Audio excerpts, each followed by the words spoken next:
Wara li fl-aħħar xhur inalqet u bdew jitneħħew it-tankijiet mill-faċilità 31 ta' Marzu f'Biżebbuġa li fihom kien jinħażen il-fuel, fil-jiem li ġejjin se jibda x-xogħol ta' modernizzar fl-impjant ta' Ħassabtan li kien inbena fi żmien meta Malta kienet għadha kolonja Ingliża.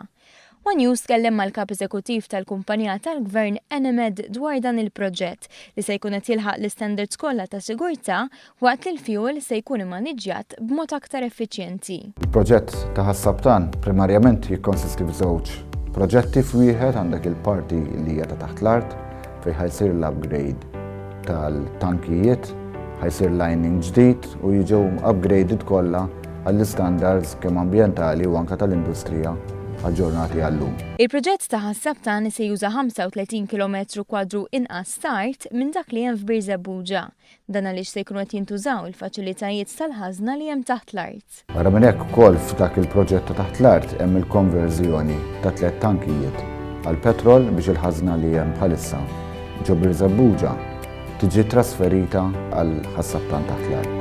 Kirkop qal li l-istazzjon li jinsab fuq l-art se jkun qed jilqa' fih dak li jissejjaħ bottom loading road tankers biex jiġu eliminati tħaħen li jistgħu joħorġu fl-ambjent waqt it-tabbija u l-ħadd. Ix-xogħol fuq il-proġett jista' jibda wara li f'Ġunju li għadda l-Enemed ġabet il-permess biex jibda x-xogħol f'Ħassabtan u nata l-kuntratt biex ix-xogħol ikun jista' jibda x-xahar id-dieħel. Il-Ministru tal-Enerġija Joe Mizzi qal li dan il-proġett huwa pass ieħor fl-impenn tal-Gvern għal sistemi effiċjenti li jagħtu priorità lis-saħħa tan-nies, speċjalment lil dawk fin-nofsinhar ta' Malta li għal diversi snin batew minn inkonvenjenzi kbar. Dan il-proġett il-tankijiet ta' ħażna tas-sejt li kienet ferja residenzjali se jitneħħa allura se jkun hemm ambjent iktar pożittiv u anke jkun hemm spazju għan-nies tal-akwat. Dan il-pass kien weda tal-Gvern li sa mill-bidu tal-ewwel leġislatura wieħed li se jkun qed jagħlaq it-tankijiet sal-ħażna tal-fuel f'Biżebbuġa. Il-ħażna issir mbagħad Ħassabtan fejn se jkun hemm iktar makkinarju modern u anke l-tankijiet tal-ħażna jkunu iktar effiċjenti u anke l-operati jkunu iktar effiċjenti. Però l-iktar ukoll wieħed irid jara li l-aspett ambjentali se jkun pożittiv ħafna wkoll.